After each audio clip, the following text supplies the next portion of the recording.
Hi hello అందరికీ welcome back to our channel news guidance. మరో latest అప్డేట్తో అయితే మీ ముందుకు వచ్చేసానండి. ఏపీలో త్వరలోనే కొత్త రేషన్ కార్డుల జారీ ప్రక్రియ త్వరలోనే ప్రారంభం కానుందండి. అయితే రేషన్ కార్డుల జారీకి మ్యారేజ్ సర్టిఫికేట్ ను ముఖ్యంగా తీసుకుంటున్నారండి. ఇక రాష్ట్రంలో కొత్తగా ప్రభుత్వం ఏర్పాటైన నేపథ్యంలో త్వరలోనే రేషన్ కార్డుల జారీకి ప్రక్రియ సెప్టెంబర్ నెలలో ప్రారంభించనుందండి. అయితే కొత్తగా పెళ్లి అయిన వారికి రేషన్ కార్డుల అప్లై చేసుకునేందుకు ప్రభుత్వం అవకాశం కల్పించనుందండి.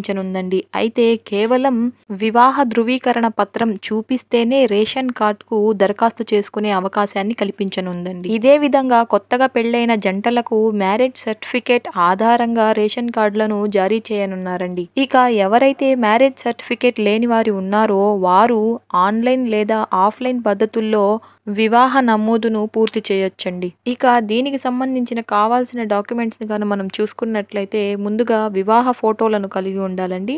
ఇక శుభలేఖను కూడా కలిగి ఉండాలి. ఇక మరో దాన్ని కానీ మనం గమనించినట్లయితే పెళ్లి కూతురు మరియు పెళ్లి కొడుకు ఆధార్ కార్డ్స్ను కలిగి ఉండాలండి. ఇక దీనికి సంబంధించి ఐడి ప్రూఫ్స్గా మనం ఓటర్ ఐడిని కానీ డ్రైవింగ్ లైసెన్స్ను కానీ మనం పెళ్లి చేసుకున్న కళ్యాణ మండపం అయితే దాని యొక్క రిసిప్ట్ ఉంటుంది కదండి, దాన్ని కూడా ప్రూఫ్ గా పెట్టాలండి. దీనితో పాటు వధువు వరులు చదువుకొని ఉన్నట్లయితే వారి యొక్క 10th క్లాస్ సర్టిఫికేట్ ను కూడా అక్కడ పొందుపరచాలండి. ముందుగా మనం ఆన్లైన్ ప్రక్రియ గాని చూసుకున్నట్లయితే నేను డిస్క్రిప్షన్ లో ఇచ్చిన లింక్ ను క్లిక్ చేసి మీ మొబైల్ నెంబర్ లేదా ఈమెయిల్ తో లాగిన్ అవ్వండి. తరువాత ఆన్లైన్ లో వివాహ రిజిస్ట్రేషన్ కు సంబంధించిన ఫామ్ ను పూర్తి చేయండి. ఇక పెళ్లి కొడుకు పెళ్లి కూతురి ఆధార్ కార్డులు, పెళ్లి ఫోటోలు, 10వ తరగతి సర్టిఫికేట్ అప్లోడ్ చేయండి. ఇక దీనితో పాటు రిజిస్ట్రేషన్ ఫీజు 500ను ఆన్లైన్ లో చెల్లించాలండి.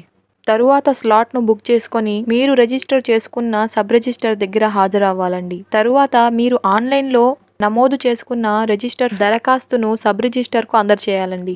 అనంతరం మ్యారేజ్ సర్టిఫికేట్ ను జారీ చేస్తారండి. సో ఈ విధంగా ఆన్లైన్ లో అప్లై చేసుకోవచ్చండి. ఇక ఆఫ్లైన్ మ్యారేజ్ రిజిస్ట్రేషన్ విధానాన్ని గనం మనం చూసుకున్నట్లయితే దరఖాస్తుకు సంబంధించి వివాహ ఫోటోలు, పెళ్లి కార్డు, పెళ్లి కొడుకు పెళ్లి కూతురి ఆధార్ కార్డు, అమ్మాయి తరపు నుంచి 2, అబ్బాయి తరపు నుంచి 2 సాక్షులతో మ్యారేజ్ రిజిస్ట్రేషన్ ఆఫీస్ కు చేరుకోవాలండి. పెళ్లికి సంబంధిత ఫామ్స్ ను పూర్తి చేసి అందించాలండి. ఆ ఫామ్స్ ను సబ్ రిజిస్టర్ పరిశీలించి రిజిస్ట్రేషన్ పుస్తకంలో నమోదు చేసుకుంటారండి. ఈ విధంగా ఆఫ్లైన్ లో అప్లై చేసుకోవచ్చండి.